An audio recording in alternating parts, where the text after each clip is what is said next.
In 1947, present-day Andhra Pradesh formed the northern part of Madras province, which was British India's largest administrative subdivision in South India. Madras province, Madras state from 1950, was so large that it contained within its boundaries all the major language groups of South India. Linguistically, the northern districts were Telugu dominant, and the southern districts were Tamil dominant, while the city of Madras lay almost on the linguistic border. This was a curious situation, for Telugu was the second largest language spoken in independent India.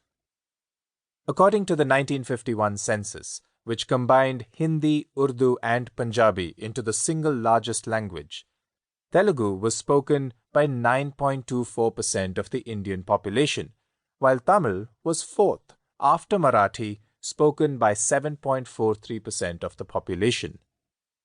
Rarely does it transpire that a majority faction has to petition for its own space. The demand for a separate Andhra province was articulated first in 1913 with the creation of the Andhra Mahajana Sabha. However, tensions soon cropped up between the two regions within Andhra.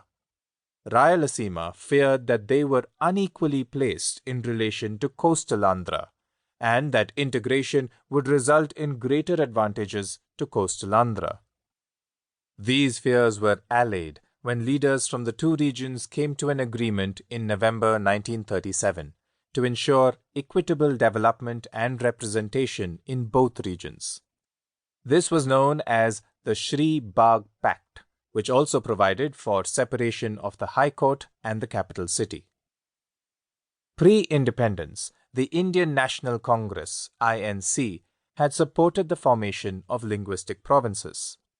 In 1927, the INC had opined that Andhra, Utkal, Sindh and Karnataka could be constituted into separate provinces on the basis of the people speaking the same language and following the same traditions and culture. At its Calcutta session in 1937 and in its 1938 Wardha resolution, the INC had recommended the formation of Andhra and Karnataka and assured to undertake it as soon as they had the power to do so. However, after witnessing partition, the centre wasn't keen to immediately create linguistic provinces. The Linguistic Provinces Commission, popularly known as the Dhar Commission after its chairman S.K. Dhar, was set up in 1948 to explore the feasibility of reorganizing states linguistically. It recommended postponing the matter for a few years. The following year, a JVP committee, named after its members Prime Minister Jawaharlal Nehru, head of the States Ministry Sardar Vallabhbhai Patel, and Congress President Pattabi Sitaramaiah, was set up to study the issue. It cautioned against the disintegrative effects of reorganization. Prime Minister Nehru further stated that the consolidation of India was paramount at the moment, and this would obviously be the wrong time to create linguistic provinces. Potti Sri Ramalu, a 51-year-old former sanitary engineer and railway man, changed the course of events. Seeing much talk but little discernible progress on Andhra, Sri Ramalu began a fast unto death in Madras on 19th October 1952. His fast fast-tracked the demand for statehood by the Telugu population, adding a sense of emotional urgency to the demand.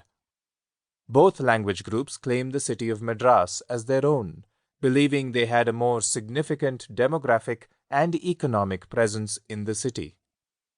The Tamils, however, held the advantage. In November 1949, the Congress Working Committee had said that Andhra state could only be formed without Madras. In December 1952, Nehru repeated this in a letter to Madras State Chief Minister C. Rajagopalachari.